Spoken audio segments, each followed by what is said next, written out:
Hey, it's Tom for GAK, and I'm sat with Jamie, who is our resident in-house tech for GAK. We're going to be talking in this video about how to care for your neck. So obviously necks come in a bunch of different varieties, but there are some things which are universal in keeping them playing well and maintaining them. So Jamie, what sort of necks are really common, and how would you care for them differently if they were different sort of woods? Depending on the fretboard material, which is really going to be the most important thing here. Some guitars are finished on the fingerboard. You don't really need to worry too much about them. You still want to polish your frets. It'll make your strings last longer and stop them grinding on there when when they start going. Yeah, nobody wants that. Nobody wants that. But what we're talking about is open pored woods. So maple is quite a dense wood. It doesn't really have any pores in it, and Sure. it's not particularly. It doesn't really need an awful lot of care other than cleaning. So regular Dunlop guitar polish will be fine Okay, for that. sure. But what we really want to talk about is rosewood fingerboards and ebony. Now, these need to be hydrated. They're an open pore wood, and if you let them dry out, if you don't maintain them, you're probably going to affect the value of your investment really. And your guitar to rectify it if they do dry out it's an expensive job. Yeah, I've seen fretboards that have cracked, and yeah, I mean it's going to involve pulling the frets out, planing it down, and exposing some new wood underneath, which we want to try and avoid at all costs really. Sure. So with rosewood, pretty straightforward really. You just want to keep it hydrated, so you want to keep oil in there, you want to keep the dirt off the top as well. So if we're dealing with a guitar like this one, this is a PRS, we want to clean it first. So we want to get any contaminants off of there. You'll find that sometimes it can build up quite bad. If it's not too bad, just hit it with a lemon oil. You can use a toothbrush to work it and really get inside the grain of the wood here. But if it's really caked in, well, what we call it's pretty disgusting, but we call it with finger cheese is the word that we use for it. It's pretty nasty. But if you have got that on there, you want to use something that's really going to break it down and take it off easily. Okay. So this is part of a two-part kit. This is a cleaner, and then we have a oiler here as well to put the moisture back in. So what we're going to want to do is just spray a bit on the cloth, and then if we work it over the top,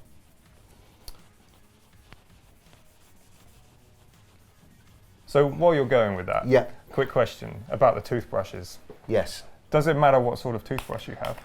any good toothbrush from your local retailer, whether it's a Colgate or an Oral-B, it doesn't really matter as long as it's good enough to sort of get in those wood pores. And sure. So you don't need like a fancy electric one? No, you don't need to use an electric toothbrush on there. Just a little bit of elbow grease, and you'll be surprised how quick the stuff comes off as well. Man, I could have saved so much money. Yeah, you could have done. So you'll see this. This is really cleaned right the way through now. This one isn't particularly bad, but you'll still see what it will do is strip out a lot of the oil, and it will take the dirt off. As you can see, that cloth is black. Not too bad. When you do a real bad one, you're going to see it's going to be nasty. You might find yourself changing different areas of the cloth. Yeah.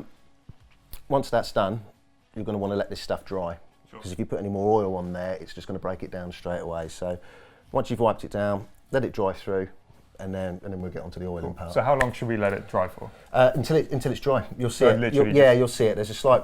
It looks wet at the moment. Once it's dried, then we'll start. Cool. It felt like a really dumb question. Yeah. It's like how long do you let it dry? Until it's dry.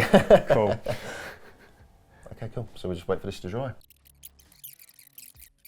Would you still use the same type of polish on the top of that for like maple boards and finished boards as well? So yeah, regular guitar polish, maple fingerboard. Just work it with a nice clean cloth, and then that will take finish off. That's all you need to do. And you'd use that on something that would potentially be gloss as well as also unfinished? Yeah, so if we're talking something like a Rickenbacker, yeah, definitely the same thing with that as well, 100%. Most maple fingerboards, you don't normally find them bare. They've normally got a finish on the top. What you don't want to do is start spraying loads of polish over the fingerboard, because you're just going to get moisture in, potentially in where your fret slots are. But yeah, just on a cloth, spray it on there, wipe it over. And you do that for like an unfinished maple neck, because I know some people have got like really unfinished maple necks. Yeah. But you'd still use the same sort of stuff? Yeah, I'd still use the same stuff, but I just wouldn't go too heavy with it. You don't want to get it too wet. So again, get it on a clean cloth, a couple of pumps on there, and then just work it and then that'll clean it, that'll be fine. But you don't really want to put that on rosewood or ebony. The reason that we're oiling these fretboards with rosewood, if it's left for a long period of time, say you've got an old guitar, especially with lockdown and stuff, you've grabbed it out the loft and you want to give it a bit of love. If it's dried out too much, you end up with these small indentations, and they're called burst pores. It's not the end of the world, it's fine. Like, so play it, wear your frets out, when it gets refretted it will be gone after that. If you're dealing with an ebony fretboard, you need to keep it oiled. I can't stress enough how much you need to keep ebony oiled. If it dries out, it starts cracking and going through there. Again, might not affect it, but it just doesn't look very nice, especially on a nice guitar. You just want to look after it. What we're going to go into is just putting some oil into the board now. The question that a lot of people may ask is, how much oil do I need to put on my fretboard? Well, it depends really. So the way I would do it, so this is going to be pretty much bone dry now because we've used this. The most important thing is make sure you get oil back into it, don't leave it dry. So what we do is just work some on the top, like this. You can go across, but I prefer going against the grain rather than with it. Just let it get wet on the top, and you'll see, because this is dry, the fretboard will really only drink as much as it wants to. Once it's finished having a drink, then just wipe the excess off the top. So just get this in here. Now what you can do, you can over oil it. It doesn't happen very often. You really have to, to over oil it, you'll see that this is actually drinking the oil now. It's starting to dry up as I've worked across. Like I said, the wood will only take as much as it really wants to. Okay, so what you do is just put your oil on there, leave it for a couple of minutes. Come away for it for a minute or something, because the wood needs to take it in, and then come back, and then if you see that it's still wet, then you want to take that excess off with a dry cloth. So we'll leave this for a couple of seconds and just see what it needs. So sounds good. Cool. Okay, so it's been a couple of minutes. This board, surprisingly, it's not too bad. It started to dry in some areas, but I wouldn't necessarily worry too much around here, but that's good enough for me. If you find that you've put it on there and a couple of minutes later it's gone completely bone dry on there, probably want some more. So I'd put another application on there and then leave it. You don't need to do this every time you restring your guitar. Sure. So how often should you be doing this? Well, just have a look at it, just check it. There's no, what some people say twice a year, other people say 4 times a year. It just depends on the wood really. Outside environment, temperature, humidity can all affect it, how much it's going to dry out. One thing not to do, don't leave it in a window with sun coming through, because that will dry it out really quickly. Are there any indicators for like when you need to be oiling your fretboard? Just keep on top of it. Yeah, indicators will be it will lose its sheen, it will lose its luster. Once you've done it, you'll know how it should look. And if you give it a few days after that, after you've finished it, restrung your guitar and got it all there, you'll get an idea of how it should be. But if it starts looking dry, like I said, you can't hurt it by putting the oil on there, as long as you take the excess off.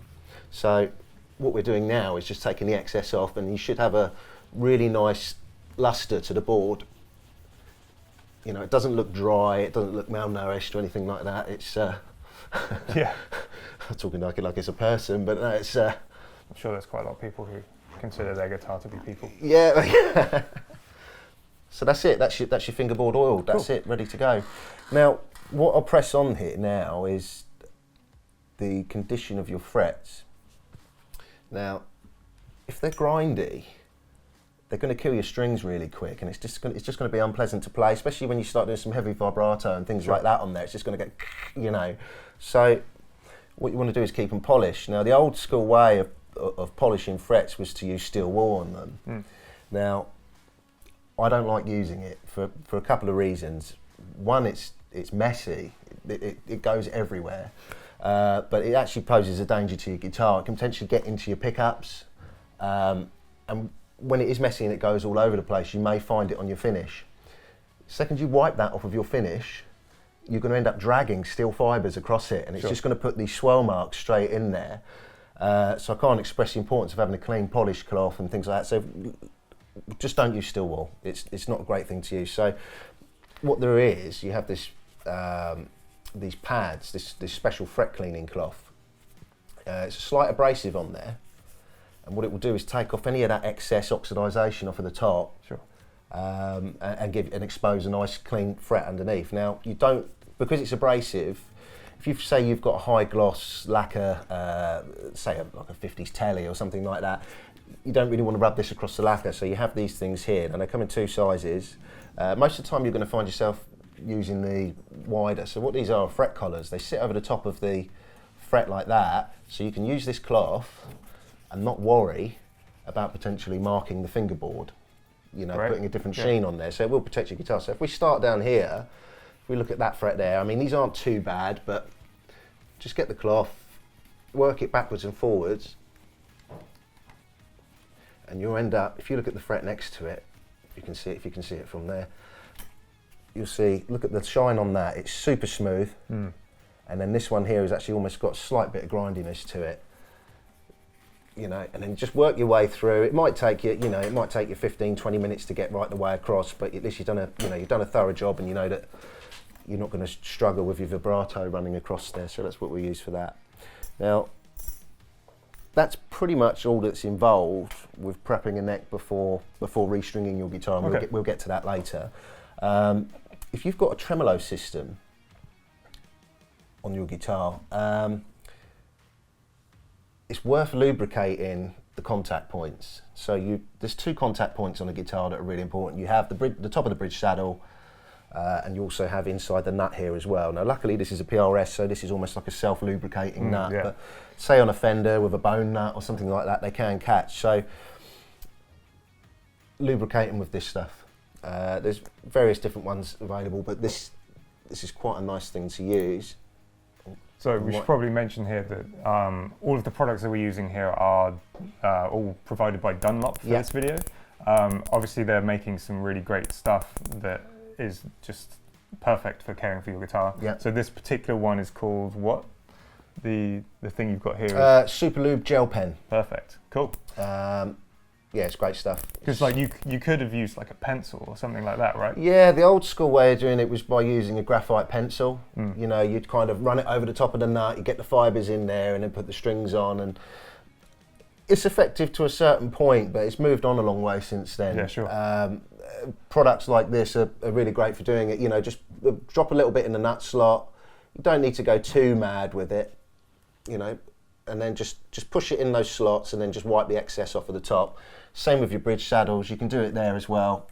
You don't need a huge amount of this. It's only just for the contact. Just a thin layer on there, just to help guide the string through. And you'll find that when you're using your floating trem, it will stay in tune a lot better. Most, a lot of people change tuning machines on their guitars when they really don't have to. It's just about lubricating those two contact points, and it'll help you with tuning massively. Cool. So now we've hydrated the fretboard, we've sorted out the frets, and we talked about that. What about the back of the neck? Because obviously we have like gloss necks and we've got like oiled necks and things like that. What's the recommendation for maintaining those? Again, regular cleaner guitar polish. Dunlop do their standard one, which I'm sure everyone's familiar with. You know, they have the lemon oil, they have this one. Most people will generally have that in their in their setup kit that they've got there. They do another range of this called Platinum 65, and it's amazing. It smells really good. Sometimes spray it as aftershave when I'm in the shop, you know. Fair enough. No, he loves guitars. I love guitars. It's sort of, as you wipe it on the guitar, it's instantly gone, and it leaves a really nice smell, and it's got a special wax in there that leaves a protective coating. But this stuff's also great as well, you know, just for cleaning off grime and things like that. So any neck finish, gloss are the worst ones, satin's okay, oiled should be fine. What you want to do is just spray it onto a cloth. With an oil finish, I wouldn't necessarily spray it directly onto it, onto a cloth so it's relatively damp, and then just wipe that way, and that will take any grime off the top, and then you're ready to go after that. Perfect. Cool. Probably worth mentioning, we're using, this isn't actually a guitar repair bench that we're using for this video, it's a flight case that we've got, but we have these special products from Dunlop which will allow you to turn any hard surface into a workbench. So they do this special mat here, which is going to protect your finish from dragging along. You know, you can move the guitar around and not worry about it getting marked. And the other thing that I can't stress enough, in any professional workshop or workbench that's there, is a neck cradle. It makes it so much easier to restring the guitar. You have it up in the air, it's easier to work on. Yeah, and we use these all the time, they're great. Yeah, the amount of times I've dragged my neck along my desk. Yeah, and then you know, it's the worst thing, once you put a dent in the neck, it's just that your heart sinks afterwards. Yeah. Cool. So hopefully you can get an idea of how you can care for your particular guitar neck. Obviously there's a bunch of different options there, but there are some universal truths that you can apply and do these things to maintain it. If you've enjoyed the video, please leave a like, subscribe to see more content like this, and keep an eye out for other how to care for your guitar videos that are coming out. And we'll see you in the future.